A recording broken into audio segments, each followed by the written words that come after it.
जय श्री राम दोस्तों। 22 जनवरी को अयोध्या में भगवान राम जी के मंदिर की प्राण प्रतिष्ठा से पहले जैसा माहौल बन रहा है ना, ऐसा शायद ही पिछले 500 साल में कभी बना होगा। ऐसा लग रहा है मानो प्रभु श्री राम वनवास खत्म होने के बाद पहली बार अयोध्या आ रहे हैं। राम भक्त घर घर जाकर लोगों को न्योता दे रहे हैं।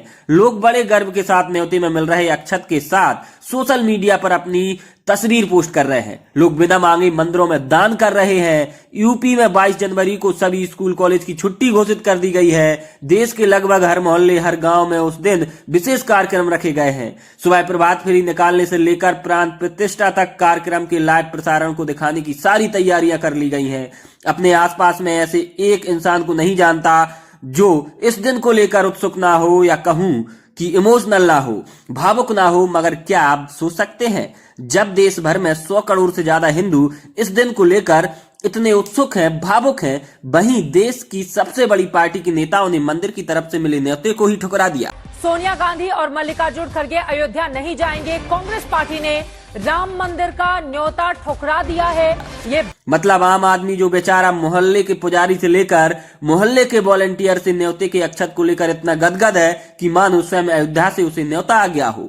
और यहाँ हमारे कुछ नेता मंदिर ट्रस्ट की तरफ से मिले न्योते आमंत्रण को ही उल्टी डाक से वापस भेज रहे हैं। ये लॉजिक दे रहे हैं कि आस्था तो लोगों का निजी विषय है, अभी तो मंदिर बना भी नहीं है। बीजेपी और आरएसएस इस कार्यक्रम के जरिए राजनीति कर रहे हैं। भाइयों, एक बात तो समझ से परे है कि बीजेपी के राजनीति करने का प्राण प्रतिष्ठा कार्यक्रम में ना आने से क्या लेना देना है। बीजेपी तो राजनीतिक पार्टी है, उसके राज में राम मंदिर बन रहा है। सालों तक राम मंदिर उसका मुख्य एजेंडा भी रहा है। आज वो इसका क्रेडिट लेगी कि नहीं लेगी। बीजेपी वाले भी पार्टी चला रहे हैं ना, वो कोई गरीब किसानों को सस्ते बीज बेचने वाला एनजीओ तो नहीं चला रहे हैं। बीजेपी को छोड़िए, आप तो ये देखिए ना, आपको इस कार्यक्रम में जाना है या नहीं। अकेले बीजेपी थोड़ी ना हिंदुओं की पार्टी है। ओए हेलो, आपको भी लाखों करोड़ों की तादाद में हिंदू वोटर्स वोट देते आए हैं। क्या आपको नहीं लगता इस तरह के कार्यक्रम का बहिष्कार करके अपने ही लाखों वोटर्स का दिल दुखा रहे हैं? और ये मैं नहीं कह रहा हूं, खुद कांग्रेस के लोग कहने लगे हैं। कांग्रेस के नेता आचार्य प्रमोद कृष्णन ने तो साफ कह दिया है, कांग्रेस के इस कार्यक्रम में न जाने की फैसले से वह बेहद दुखी है। वहीं पोरबंदर से कांग्रेस के ही विधायक अर्जुन जी ने तो ट्विटर पर अपनी ही पार्टी को नसीहत देते हुए लिख दिया कि पार्टी को ऐसे निर्णय लेने से दूर रहना चाहिए। ये एक बड़ा गंभीर विषय है। आज मेरा दिल टूट गया है और इस फैसले से करोड़ों कांग्रेस के कार्यकर्ताओं का दिल टूटा है। उन कार्यकर्ताओं का, उन नेताओं का जिनकी आस्था भगवान राम में है। कांग्रेस दोस्तों, मैं कहता हूं कि एक पल के लिए बात आप साइड में रख दीजिए कि कौन राजनीति कर रहा है और कौन नहीं कर रहा। लेकिन एक भारतवासी होने के नाते क्या आपको इस बात की खुशी है या नहीं कि 500 साल बाद भगवान राम की जन्मभूमि पर फिर से उनका भव्य मंदिर प्रतिष्ठित होने जा रहा है? बताइए। अरे भैया, बता ही दीजिए। क्या उस बात की खुशी किसी और चीज से कम है? क्या इसे आप ऐसे समझिए कि कोई इंसान बचपन में अपने माँ बाप से बिछड़ जाए, जैसा बहुत सारे मामलों में हुआ भी है, और जब वह व्यक्ति बड़ा हो उसके मन में ये भाव आए कि नहीं नहीं, मैं अपने माँ बाप को ढूंढता हूं, और जैसे तैसे उसके माँ बाप मिल जाते हैं। इतने सालों बाद जिस दिन वो अपने माता पिता से इतने वर्षों बाद मिलने जाता है, उसी दिन एक स्थानीय नेता, एक लोकल नेता उसे कहता है, जब तुम अपने माँ बाप से मिलने जाओगे तो मैं भी वहां रहूंगा। और जैसे ही ये नेता ये बात कहे, वो आदमी चिढ़ जाए और कहने लगे कि नहीं नहीं, तुम तो इस मौके का राजनीतिक फायदा उठा रहे हो, तुम ही वहां जाओ, मैं अपने माँ बाप से नहीं मिलता, जाओ तुम ही जाओ।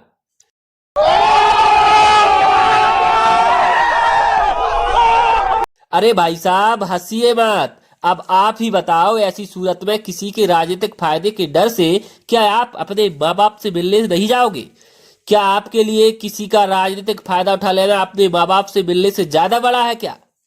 शायद आपका जवाब वही है जो मैं सोच रहा हूं। किसी भी इंसान के लिए दुनिया में कोई भी चीज अपने माँ बाप से बड़ी कैसे हो सकती है? बस इतनी सी बात है जो हमारी कुछ सियासी पार्टियों को, राजनीतिक पार्टियों को समझ में नहीं आ रही है। यही कांग्रेस है जो कुछ दिन पहले तक चिल्ला चिल्ला कर कह रही थी कि बीजेपी वाले कौन होते हैं हमें न्योता देने वाले। भगवान राम क्या बीजेपी के हैं? वो तो हम सबके हैं। जो भैया राम कल तक आपके भी थे, वो राम आज बीजेपी की वजह से पराये कैसे हो गए? कोई किसी पार्टी का ट्रस्ट तो है नहीं, इसमें हमें जाने में क्या आपत्ति है। और सोनिया जी तो बहुत पॉजिटिव है इस मामले में, या तो वो जाएंगी या डेलीगेशन हमारा जाएगा। देखकर सच में बड़ा दुख होता है कि सच में आपको फायदा होता दिखता है ना, तो आपका नेता क्या क्या करते हैं। चुनाव से पहले दिन रात मंदिरों में सैकड़ों चक्कर लगाने लगते हैं, दुनिया को घूम घूम कर अपना गोत्र बता रहे होते हैं, फिर फेसबुक पर खुद को सबसे बड़ा शिव भक्त घोषित कर रहे होते हैं। और जब यही धर्म आपको राजनीतिक फायदा ना पहुंचा रहा है तो आप क्या करते हैं? सबसे बड़े मंदिर के निमंत्रण को भी ठुकरा देते हैं। और अगर आप ऐसी पॉलिटिक्स करोगे तो फिर विरोधी भी ढूंढ ढूंढ कर चीजें सामने लाएंगे। कांग्रेस के राम मंदिर की प्राण प्रतिष्ठा कार्यक्रम का न्योता ठुकराने के बाद अब उनके विरोधी एक नया मुद्दा ढूंढ लाए हैं। उनका कहना है कि कांग्रेसियों के पास राम मंदिर की प्राण प्रतिष्ठा में शामिल होने का वक्त तो है नहीं, मगर पार्टी के वरिष्ठ नेताओं के पास बाबर की कब्र पर मत्था टेकने के लिए भी लोग जाते रहे हैं। विपक्षी इस बात को साबित करने में लग जाते हैं कि कांग्रेस के लोग हमेशा बाबर समर्थक और मंदिरों के खिलाफ रहे हैं। इन सब चीजों को देखकर अब दुनिया यह याद दिलाने लग गई है कि कैसे सोमनाथ मंदिर में शिवलिंग स्थापित हो और मंदिर का उद्घाटन करने वहां जाना था, मगर डॉक्टर राजेंद्र प्रसाद को सोमनाथ मंदिर जाने से रोकने के लिए नेहरू जी ने कैबिनेट की औपचारिक बैठक बुला ली और फैसला लिया कि राष्ट्रपति को वहां जाने से रोका जाए।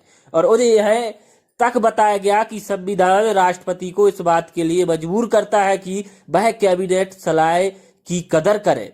इसके बावजूद भी राजेंद्र प्रसाद अपनी बात पर अड़े रहे और जब सरकार को लगा कि राष्ट्रपति अपना कार्यक्रम नहीं बदलेंगे तो उन्हें सरकार की तरफ से संदेश भेजा गया कि यदि वो समारोह में भाग लेना चाहते हैं तो एक राष्ट्रपति के रूप में उन्हें भाग लेने की इजाजत नहीं होगी, लेकिन हाँ, निजी तौर पर वह जाने के लिए स्वतंत्र है। इसी तरह कुछ दिन पहले हमने डिस्कस किया कि कैसे हम 50 के दशक में विभाजित ढांचे में भगवान श्री राम की मूर्ति अवतरित हुई तो नेहरू जी ही थे जो उसे मूर्ति को वहां से हटवाना चाहते थे। वही इनके विरोधी कहते हैं कि नेहरू जी काबुल में बाबर की मजार पर माथा टेक कर आए और नेहरू जी अकेले नहीं थे। नेहरू जी के बाद इंदिरा जी भी 1969 में अपने काबुल दौरे के दौरान बाबर की मजार में माथा टेकने गई थी। और यह बात मैं क्या कोई और नहीं कह रहा, खुद पूर्व विदेश मंत्री कांग्रेस के पूर्व नेता नटवर सिंह साहब ने सन 2014 में आई किताब one life is not enough में लिखी है। अपनी किताब में नटवर जी लिखते हैं कि अगस्त 1969 में उस वक्त की इंदिरा गांधी जी अफगानिस्तान के दौरे पर थी। उस वक्त मिस्टर राजीव और सोनिया गांधी उनके साथ थे। नटवर सिंह ने लिखा कि दोपहर का वक्त था, उस वक्त थोड़ा खाली समय था। उन्होंने तय किया कि वह मेरे साथ ड्राइव पर चलेगी। हम काबुल की कुछ दूरी पर निकले ही थे कि वहां टूटी फूटी इमारत देखकर इंदिरा जी ने अपने अफगानिस्तान सुरक्षा कर्मी से पूछा कि यह क्या है। कर्मचारियों ने बताया कि यह बाग ए बाबर है, बाबर का मकबरा। ये सुनने के बाद इंदिरा गांधी ने तय किया कि वह वहां जाएगी। नटवर सिंह ने कहा, अचानक कार्यक्रम बनने से सुरक्षा कर्मी भी थोड़ा मुश्किल में पड़ गया क्योंकि प्रातः काल के अनुसार वहां आर्मी सुरक्षा नहीं थी, लेकिन कुछ ही देर में हम मकबरे की तरफ बढ़ गए। नटवर सिंह ने अपनी किताब में लिखा है, इसके बाद इंदिरा जी बाबर के मकबरे के सामने खड़ी हुई और हल्का सा सर झुकाया। अब ध्यान से सुनिएगा। बाबर की मजार पर सिर्फ झुकने के बाद इंदिरा जी बोली कि मुझे लगा कि मैं खुद को इतिहास से जोड़ लिया है। मतलब बाबर की मजार पर सर झुकाने के बाद इंदिरा जी को खुद को इतिहास से जोड़ने की सुखद अनुभूति हुई। कांग्रेस के नेताओं को बाबर की मजार पर जाने का आखिरी मामला नहीं था। मीडिया रिपोर्ट में यह भी दावा किया गया है कि 2005 में जब मनमोहन जी साहब देश के प्रधानमंत्री थे और अफगानिस्तान दौरे पे गए थे तो राहुल गांधी भी उस वक्त उनके साथ थे। राहुल गांधी हर एक जहां मनमोहन सिंह गए, राहुल गांधी प्रधानमंत्री के साथ उस वक्त अफगानिस्तान के राष्ट्रपति हामिद करजई से मिलने राष्ट्रपति भवन गए और वह काबुल में बाबर की मजार पर भी गए। मतलब नेहरू जी से लेकर इंदिरा गांधी, राहुल गांधी तक तीनों नेताओं के बारे में दावा किया जाता है और कई प्रमाण भी दिए जाते हैं कि वह काबुल में बाबर की मजार पर गए और वहां अपनी श्रद्धांजलि भी व्यक्त की। इस बात पर कांग्रेस के विरोधी क्या कहते हैं कि वो बाबर जिसने अयोध्या में स्थित राम मंदिर गिरवाया, बड़ा मंदिर जिसे 80 के दशक में खुलवाने के अलावा किसी कांग्रेस नेता ने उसे बनवाने की कोशिश नहीं की, आज वही कांग्रेस जब राम मंदिर बन रहा है तो उसके प्राण प्रतिष्ठा में नहीं जा रहे। क्यों? अब इसके बाद क्या किया जाए? क्या छोड़ा जाए? क्या समझाया जाए? सिवाय इसके जब 5 महीने के बाद चुनाव का रिजल्ट आएगा तो सबसे बड़ी बेवफा ईवीएम ही होगी। उन नतीजों के वक्त इन पार्टियों को यह समझ में नहीं आएगा कि राम मंदिर जाने का यह मतलब नहीं होता कि आप मुसलमानों के दुश्मन हैं। राम मंदिर भी जाने का यह मतलब भी नहीं होता कि हर हिंदू मोदी को ही वोट देगा।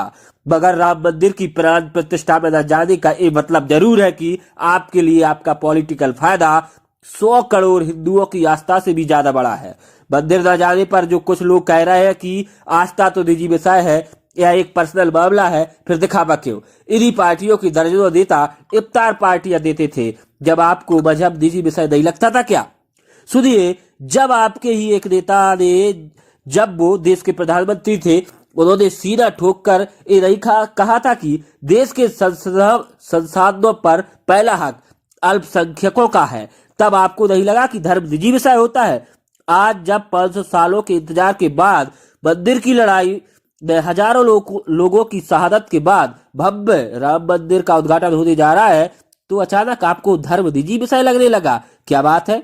मैं तुम्हारा अब ये दोगलापन उतारता हूँ। खैर, यह दोगलापन है या नहीं है, यह जनता को डिसाइड करने देते हैं या हम फिर से अंडरलाइन करेंगे। बतौर राजनीतिक पार्टी हमारे को कोई लेना देना नहीं है और न ही हमारी ये वीडियो देखने वाले दर्शकों का किसी से न ही मतलब होगा या न कोई लेना देना होगा। लेकिन देश की जनता का भगवान श्री राम से सरोकार जरूर है, उनसे लेना देना जरूर है।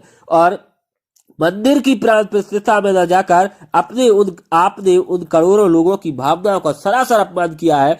बात खत्म, बाकी हुए भाई जो राम रची राखा। हो सकता है 22 जनवरी 2024 अयोध्या न आओ, यह आपसे पहले प्रभु राम की इच्छा हो। बाकी आप लोग इस मामले पर क्या सोचते हैं यह कमेंट कर जरूर बताइएगा। ऐसे लोगों के लिए 2 शब्द लिखना चाहो तो कमेंट में जरूर खुला है। अगर वीडियो पसंद आई हो तो चैनल को सब्सक्राइब और शेयर जरूर करिएगा।